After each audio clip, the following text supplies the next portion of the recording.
Namaste. Welcome to the Shaman and the Mermaid.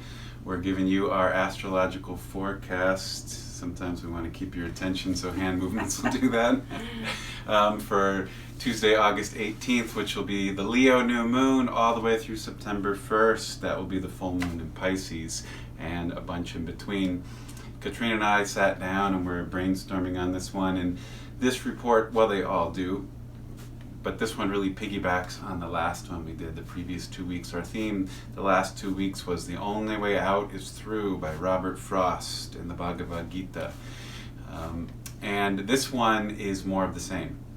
However, we wanted to expound on that with a new theme because to me this new moon is like the midpoint between some very personal energies that's been going on for a month, and it's like a, okay, let's take a break here, let's not overdo it.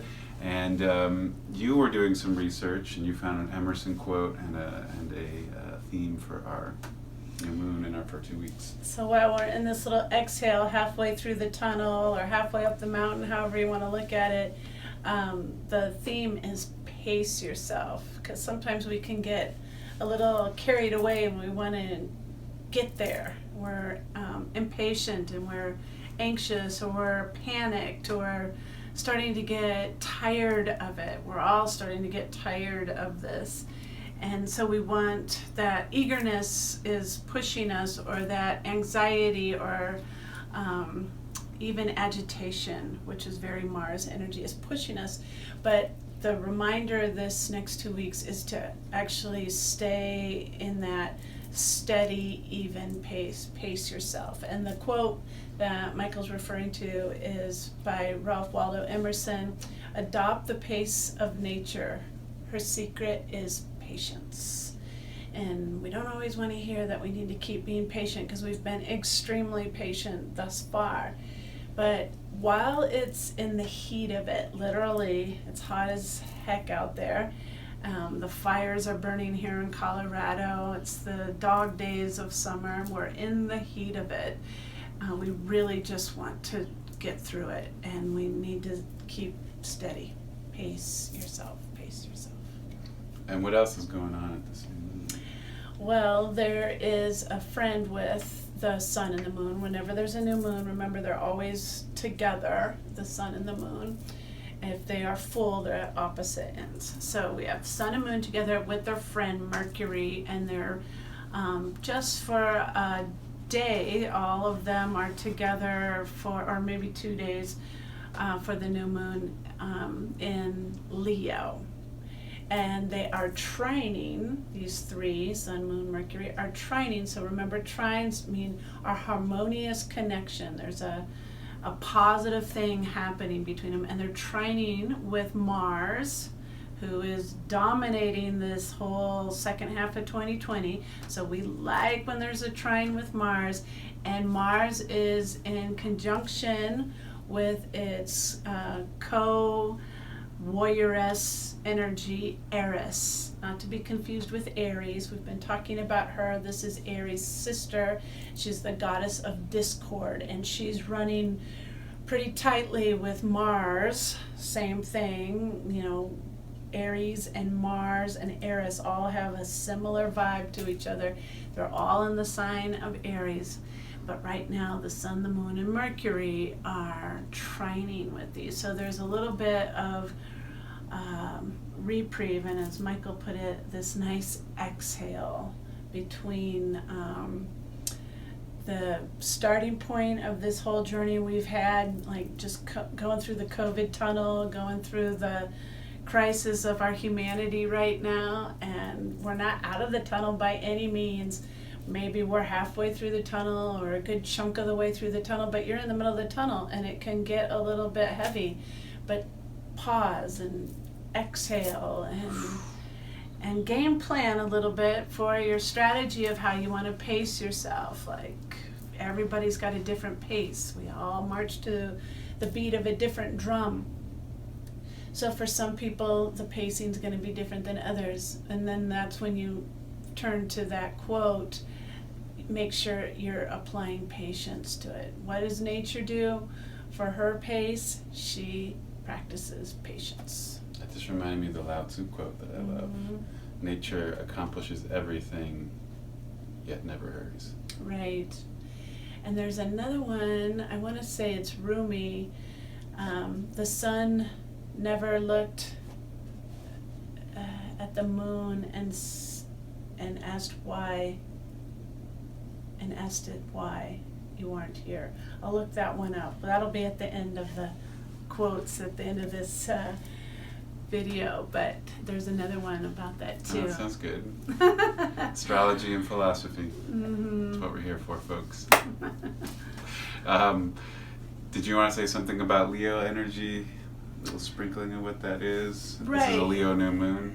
Yes, the Leo energy is playful, it's charismatic, it's creative, and so a new moon is when you plant a seed for a whole cycle, a moon cycle. And even though the moon's not going to be very long in the sign of Leo, it stays in a sign for 2.5 days and then it moves to the next sign, but the seed of it is in Leo. So this is a great moon to set that seed intention around creativity, around that charismatic energy. And I feel like all this alignment on this particular day with the sun, the moon, and Mercury there, it's a really good day to be of service to somebody else, even though of service is usually a Virgo trait, where the moon will be moving into next and the sun will be moving into next and Mercury's moving into next. We still have that Leo energy, but Leo is magnanimous and it's a leader and it likes to do things in that playful, childlike way, or like an actor on stage. But I felt like this, with Mercury and the moon there, it was a good day to be of service to others, to maybe call up the neighbor, the elderly neighbor that might need some assistance in their garden or getting to the grocery store. Something around helping others, stepping outside of your own self and helping others on that day. That's the 18th, that's this new moon. Yay. Well, right after that, as Katrina said, we're starting to embark into the astrology of Virgo. Mercury goes into the sign of Virgo on Wednesday, August 19th. The moon will have been there for a day or two, and then the sun goes in on Saturday, August 22nd, and it starts the month of Virgo. Happy birthday, Virgos. Happy birthday, Virgos. Michael's a Virgo. Sun and moon. Pluto, Virgo. That's what happens when you have astrologers in front of a camera. I want to talk a little bit about the archetype of Virgo, if I may, because it's here for the energy of a month or a month. And one of my favorite astrologers is Rick Levine, and he always has some brilliant nuggets around philosophy and archetypes. And he talked about Virgo, and two things that he brought to our attention is Virgo is where the word virgin comes from. In our modern times, it's usually referred to someone's sexuality, and most particularly women, usually. You know, someone loses their virginity. And so the word virgin, Virgo, always has to do with you lost something to another or gave it away, and it's referring just to sex. However, the ancient archetype of Virgo is from the Vestal Virgins and from Mother Earth herself, Mother Gaia. And the archetype of the Virgo is the one who knows the power of choice. And so to be a Virgo means you know when you have free will and you know the power of yes and no. And you can be a man or a woman with that power, but the empowered sacred feminine uses the power of choice wisely. And the archetype of Virgo, when it's in your chart anywhere, is where you need to awaken to your soul's free will ability to choose. You can be caught up in the ego trappings of your life and in pleasure, in desire, in money, in status, and you make choices based on that. And you're giving away a lot of your soul power. When one awakens to their soul, another way to say that is your Mars energy aligns with your Pluto. Then you use your free will choice to align with your Dharma. And it's powerful. And you have transformation and evolution and revelation. The other part I love about Virgo, this one makes me happy because I'm a biology nerd, is that Virgo is the time of year where the plants put their energy towards the seed. and it's called the pulse. And so the plants make little seeds, the acorns, and really specifically this refers to the wheat shafts, where it's called the pulse when you take the pulse from the shaft. And that's the part that you grind into bread and make useful. And so Virgo's job is to take all the energy of the growing season back since the start of Aries, when it was in the beginning of spring, and it takes all the energy of the summer and spring and puts it into a little magnificent seed. And I think this really goes back to our theme, pace yourself. Adopt the pace of nature. Her secret is patience. Because this is patient. She's putting energy into the seed now so that it can grow next March, 6 months from now. That's patient. That's patience. Anyway, that was my diatribe about Virgo. Yeah, it's helpful to get the perspective of why Virgo is so associated with choice.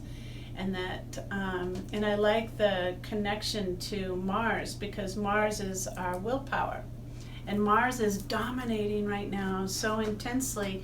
And as we move into Virgo on the 22nd, the sun and the moon will be in there too on the 22nd. There's a huge square happening at the same time, that the moon will be squaring Jupiter, Saturn, and Pluto on the same day that the sun moves into Virgo. That's kind of intense, because this is like how you feel inwardly is squaring off with your spirituality, is squaring off with the laws and rules and karmas of things, and your soul's purpose and your soul's identity.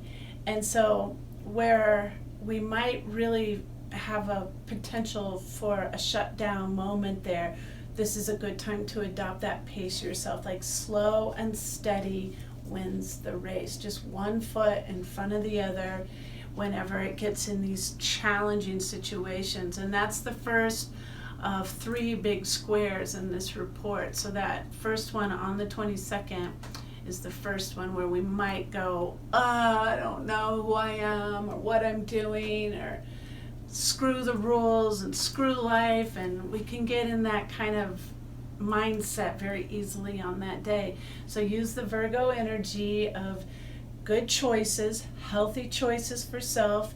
Virgo's all about health and setting routines. They like daily routines. That's another piece of Virgo energy. So if you get in this like kind of a panic, kind of anxious, what am I doing feeling, just take a big breath in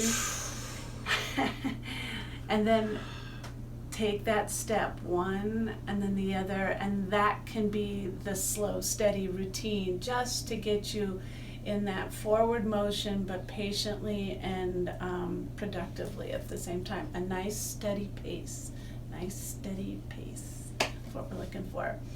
Then we move on. We go on to Monday the 24th of August, and now Mars is an exact square. Is that the moon was the square on the 22nd. Now Mars is going to have an exact square with Saturn on the 22nd. So this is your willpower, and this is your karma. And it's so funny to me how we think as human beings that we can shortcut, shortchange, bypass, trick our karma. We absolutely cannot do that. That is not going to happen. We might get away from an immediate reaction. We might push it off for a little while longer, but it will eventually come get you. You cannot shortchange karma. So Mars and Saturn is your free will or your ego or I am is going to headbutt with your karmas on the 24th. Karmas being Saturn. So I would say that's a great day for surrender, a great day for humbleness, a great day to let your warrior cool off. Get in the swimming pool and allow for some, Mars is retrograde this would be a good day for reviewing some of your... Not quite yet, almost. Almost, yeah, sorry, yeah. He's in his shadow, though. Yeah, I'm already feeling Mars in retrograde. It's a good time to just reflect on your own kind of aggressive behavior and seeing where you can put out your own fires. Like, we'd love to be putting out these fires here. Put out your own fires a little bit that are burning down the forest of your own being on that 24th. That's a good day to take the surrender pose. And by the way, we mentioned this in the last report, but this is going to happen 3 times Mars square Saturn, and 3 times Mars square Jupiter, and 3 times Mars square Pluto. Throughout 2020. Yeah. The late part of August, we're getting that first square. October, we'll get the second square, and December, we'll get the third. So when Trine says you can't escape your karma, you could delay it this time, but then Mars is going to come back again and check out this square. There's just you just can't. So be in right way. Be in right way, exactly. On the 25th of August, did you have one? No, that's good. Your Mercury will square, no, it's not square, this is nice, Trine Uranus, and they're partners. Mercury is one octave and Uranus is another, and so it's like 2 strings on a guitar harmonizing. Ooh, that's nice, that's pleasant. And Mercury and Uranus both rule the nervous system, technology, innovation, the neural network, the mycelium network, the neighborhood network, and I'd see that as a nice time that, you know, information and gathering of things come together and they kind of work more harmoniously.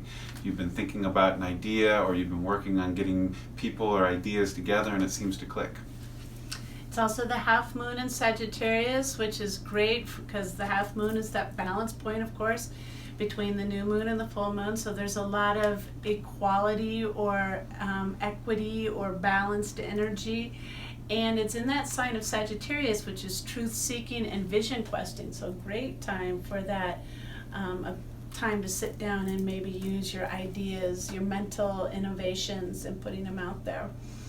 It's also the same day, this August 25th has a lot happening. Venus will be opposite of Jupiter. What do you think about that? Oppositions are both hot and cold, yes and no, good and bad. They're not either or. Both energies kind of coexist together. So Venus is about what you value and what you love and what you're calling into your field. Jupiter is about what you believe, what you are vision questing for. And so your value system and your sense of self-love are opposite of what your beliefs are and where you think you're going. This isn't bad or good, but it's a way that you can see both. They're separated out. And you're saying, are my values aligning with my beliefs? And you would think that would be a yes, but for many of us, there's something in our psyche where it's no. We hold on to belief systems, like here's an example. You want to love yourself, that's Venus, but you have a belief you're only valuable and lovable if you have X amount of money in the bank, if your partner is so-and-so, and if you've accomplished X, Y, and Z, that your parents will say, good job. And if you don't have those 3 things, then you're not lovable. And so your belief system is not aligning with your want of self-love. So it's saying... But remember, that opposition of Venus and Jupiter are on the same day that Mercury is trining Uranus at the half moon. So if that is the case where you have an imbalance in your value system and what you hold to be true, it's a good day to dip the scales back to even and work on that imbalance in whatever way it's showing up, because the energy's there for the balance to smooth out a little bit. That trine is very harmonious for it. Nice. So then the next day is August 26th, and that's a Wednesday, and that's Michael's birthday. Yay, he'll be 44. Oh my goodness. But he has a square on that day, and it's the moon squaring Mercury and Uranus. It's a T-square. So the moon is going to be on one side of the fence squaring Mercury, and on the other side of the fence squaring Uranus. And as Michael pointed out, Mercury and Uranus are 1 octave apart from each other, or 2 strings on the same guitar. that are harmonizing together, but the moon is squaring both of them. And so remember I said the moon is your inner, how you talk to yourself. And Mercury and Uranus are your ideas. So there's this potential on that day for you to really go into a lot of self-doubt, a lot of I don't have what it takes. So going back to the theme, pace yourself and be patient with yourself, and just one step in front of the other. Slow and steady wins the race. So don't let yourself get bogged down with any of that negative thinking. Sometimes, as we've talked about in the past, remember squares are usually combative or challenges, but sometimes they're that dovetail. So this could be a time at this T-square where you have Uranus and Mercury on the opposite sides of the moon squaring it, to be a chance for you to have a really beautiful epiphany about self, to have a positive conversation with self, to really elevate the self in a evolutionary kind of way. Have that inner dialogue. It'd be a good day for journaling out some of your ideas of who I am. Who am I? Who am I? And let it all come out on paper. Mercury is communication. Communicate with the self. That's the moon. And let that be a dovetail instead of that T-square combustion that could possibly be there. So anything you want to say about that? No, I think that's good. Okay. I like that. Moving on, then the very next day, these are all fast-moving planets. Mars, Mercury, and Venus, and the moon. They're our personal planets, and they're cruising, they move fast. So it's like we have these little daily chunk-offs to give you. The next one is Venus trining Neptune, and I like this one. This is on the 27th. You want to talk about that one? Venus and Neptune are also octaves each other, the same way that Mercury and Uranus are like strings on a guitar. Venus and Neptune are two strings, and they're harmonizing. Venus is sensuality and self-love and appreciation and what you attract into your field. And Venus usually has to do with the interpersonal, and Neptune is about love, but it's transpersonal. It's loving the all. It's Hari Om. One love. And they're together. They're saying, I love you and I love everybody. So a good day for loving. Do some loving in your pace yourself energy. Make sure that you're taking care of yourself in that slow, steady, get some water, Neptune, and give yourself a little pat on the back, your own self-love. You're taking the path, you're moving forward, slow and steady, but always taking the time for a little nourishment as well. Followed by Mercury trine Jupiter on Saturday the 29th. Yeah, that's another good thing. Another trine, so harmony. And Mercury is, we keep saying communication, and Jupiter is another, Jupiter is our teacher, is the mastermind, the big hope is another one, or faith. And so when there's the way we communicate and faith and hope together in a trine, that's always going to look good. So it's a good day to share some of your hopes and wishes and share your faith. It's a good day for helping other people understand how to find their faith. You can be that person that helps interpret what it is to find faith or have faith, if you're able to do that, or just for your own self as well. But I like that day as well. Trines with Venus, anything I like. And our last aspect for this report is on August 30th. Venus will be opposite Pluto, and Mercury will be opposite Neptune. As he said, opposites aren't always bad, and they're not necessarily good. It's like, we keep using the analogy of, it's when you're sitting across the dinner table from each other. That could be a really nice conversation. I can see you eye to eye. We're having a heart-to-heart conversation about something. But it's also, in a duel, you take your 10 steps and then turn around and face each other, and you're in opposition to each other. So it can go either way. Venus, again, is love, values, self-love, abundance, prosperity, and opposing or sitting across the table from the soul. So similar to what we were saying before is checking in with, are my values in alignment with my soul's purpose? Is what I am fighting for with love and what I desire in the way of abundance and what I'm representing in my values, is that in alignment with my soul's purpose or Pluto energy? And it's a good question for all of us at any time of the year to be checking in with, but it's going to come to a head on that August 30th for us to really have a conversation around it with.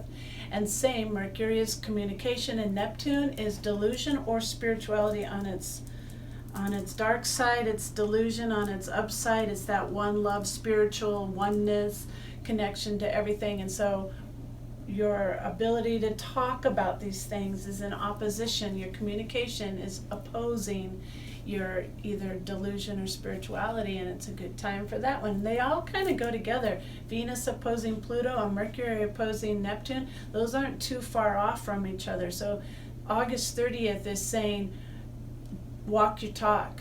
Are you standing for what you believe in?